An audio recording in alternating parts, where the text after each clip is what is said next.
Hello students, आज हम class 9 की साइंस की वर्कशीट नंबर 35 कर रहे हैं। 29 सितंबर के लिए आई है। इसमें हम चैप्टर 8 गति के बारे में पढ़ रहे हैं। आज हमें गति एवं त्वरण पढ़ना है। चलिए बच्चों, शुरू करते हैं। वेग किसी वस्तु की एक निश्चित दिशा में चाल उसका वेग कहलाती है, जिसे चाल की तरह v से निरूपित करते हैं। वेग को इस प्रकार ज्ञात किया जा सकता है। वेग बराबर विस्थापन डिवाइड बाय समय। हम इसको ऐसे कह सकते हैं कि कोई गाड़ी किसी दिशा में कितनी विस्थापन कर रही है और उस विस्थापन को करने में उसने कितना समय लगाया है, तो इससे हमें उस गाड़ी का वेग पता चलेगा। यह वस्तु की चाल ही नहीं अपितु उसकी दिशा का भी ज्ञान देती है। जब हम वस्तु की चाल की बात करते हैं तो उसमें हम दिशा के बारे में कोई जानकारी प्राप्त नहीं कर पाते हैं, परंतु वेग एक दिशा वाली राशि है, इसीलिए इसे सादिश राशि कहते हैं, जिसका परिमाण चाल और दिशा के परिवर्तन के साथ बदल जाता है। यदि दिशा बदल दी जाती है तो वेग भी बदल जाता है। इसके लिए हम एक उदाहरण लेते हैं। मान लीजिए इस बिंदु से इस बिंदु तक कोई बच्चा गाड़ी लेकर ए से बी तक गया, तो उसका वेग 50 मीटर प्रति सेकंड था। लेकिन अब वह वापस पलटकर और इसी रास्ते पर आया, तो अब हम इसको -50 मीटर प्रति सेकंड लिखेंगे। इस माइनस से हमें यह पता चलता है कि वह विपरीत दिशा में आ रहा है। ये शून्य भी हो सकता है। जब एक वस्तु सरल रेखा में बदलती हुई चाल वेग के साथ गति कर रही हो, तो उनकी गति की दर का परिणाम औसत वेग से ज्ञात प्राप्त कर सकते हैं। जब हम रोड पर चलते हैं तो चलते समय जरूरी नहीं कि हम एक ही गति से चलें, कभी हम तेज, कभी धीरे और कभी तेज चलते हैं। ऐसी कंडीशन में हमें औसत वेग निकालना होता है। औसत वेग का फॉर्मूला होता है प्रारंभिक वेग प्लस अंतिम वेग, और उसे हम 2 से भाग कर दें। समान एवं असमान गति, यदि एक वस्तु सीधी रेखा में गति करते हुए समान दूरी समान समय में पूरी करती है तो उसकी गति एक समान गति कहलाती है। इसके लिए हम एक उदाहरण ले लेते हैं।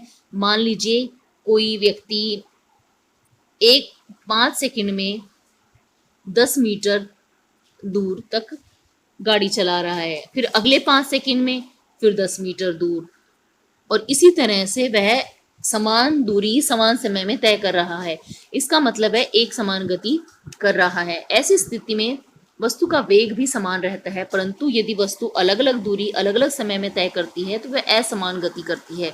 ऐसी स्थिति में उसका वेग भी असमान हो जाता है। इसे 2 प्रकार में विभाजित किया गया है। त्वरण गति, इस गति में वस्तु का वेग समय के साथ लगातार बढ़ता है। मंदन गति, इस गति में वस्तु का वेग समय के साथ लगातार घटता है। असमान गति का हम एक उदाहरण ले सकते हैं। मान लीजिए हम रेलवे स्टेशन पर खड़े हैं और एक ट्रेन वहां से चलने वाली है।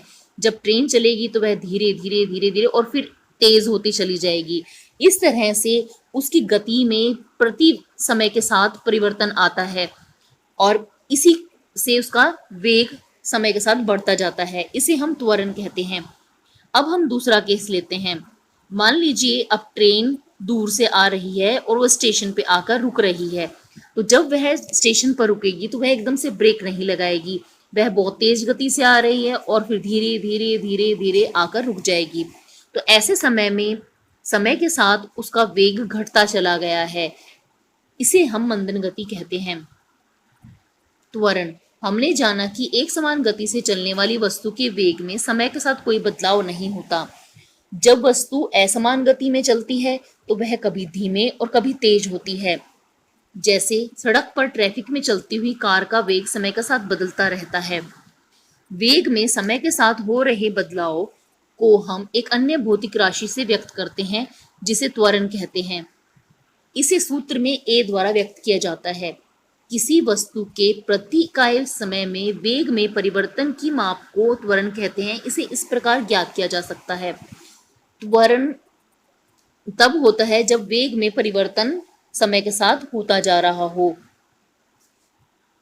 मतलब गाड़ी अपना वेग समय के साथ बढ़ाती जा रही हो, तो हम इसे त्वरण कहेंगे। इसका फॉर्मूला है त्वरण बराबर अंतिम वेग माइनस प्रारंभिक वेग डिवाइड में समय। v हमारा अंतिम वेग होता है और u हमारा प्रारंभिक वेग और t हमारा समय। इसे हम ये कह सकते हैं कि वेग में परिवर्तन की दर को त्वरण कहते हैं। इसका SI मात्रक मीटर प्रति सेकंड स्क्वायर होता है। इसका कारण है कि ऊपर दिए गई दोनों वैल्यू की SI यूनिट मीटर प्रति सेकंड होती है और इसे एक बार फिर से सेकंड से विभाजित कर दिया गया। किसी वस्तु के त्वरण को वेग समय ग्राफ से निरूपित किया जा सकता है। जैसे कि आप यहाँ चित्र में देख सकते हैं, इस तरफ में वेग की वैल्यू लिखी गई है, इधर समय लिखा गया है। अगर हम समान समय में समान वेग तय करते जा रहे हैं तो हमें एक सीधी रेखा इस प्रकार से ग्राफ में मिलेगी। यदि एक वस्तु सरल रेखा में चलती है और इसका वेग समान समय में समान रूप से घटता या बढ़ता है, तब हम इसे त्वरण कहते हैं। तो वेग के साथ बढ़ने वाले समय वाले ग्राफ को हम त्वरण का ग्राफ कहते हैं। यहाँ पर त्वरण लगातार समय के साथ बढ़ रहा है, तब यह समान त्वरण कहलाता है। जैसे गिरता हुआ पत्थर जिसका वेग लगातार बढ़ता जाता है। यदि हम एक ऊंचाई से पत्थर को गिराते हैं तो यह पत्थर जब पृथ्वी की तरफ गिरता है तो ऊपर से गिरते समय इसका वेग कम होता है और जैसे जैसे पृथ्वी के पास आता जाता है इसका वेग बढ़ता जाता है।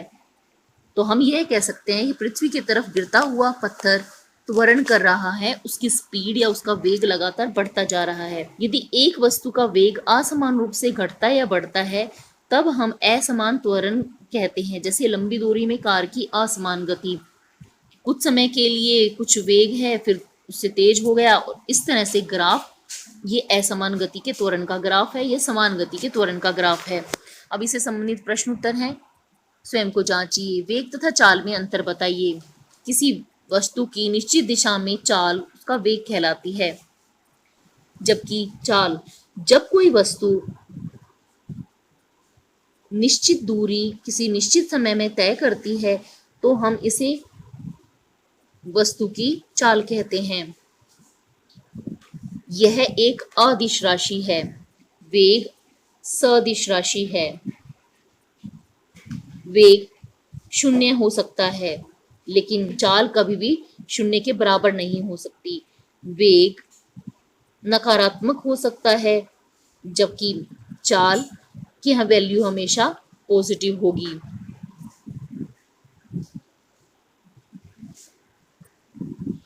यदि एक कार 100 मीटर की दूरी 25 सेकंड में तय करती है तो उसका वेग ज्ञात कीजिए। वेग का फॉर्मूला होता है वेग बराबर दूरी बटा समय। दूरी है 100 मीटर और समय है 25 सेकंड, तो इसका आंसर आया 4 मीटर प्रति सेकंड। यदि एक मोटरसाइकिल एक खाली हाईवे पर एक निश्चित वेग से जा रही है तो यह किस प्रकार की गति का उदाहरण है? यह समान वेग का उदाहरण है। त्वरण किसे कहते हैं? इसकी सूत्र व इकाई को स्पष्ट कीजिए। किसी वस्तु के प्रति इकाई समय में वेग में परिवर्तन की माप को त्वरण कहते हैं। इसका फॉर्मूला है और इसके सही मात्रा। यदि कोई कार एक समान रूप से त्वरित होकर 5 सेकंड में 5 मीटर प्रति सेकंड से 10 मीटर प्रति सेकंड की चाल प्राप्त कर लेती है तो कार का त्वरण कितना होगा?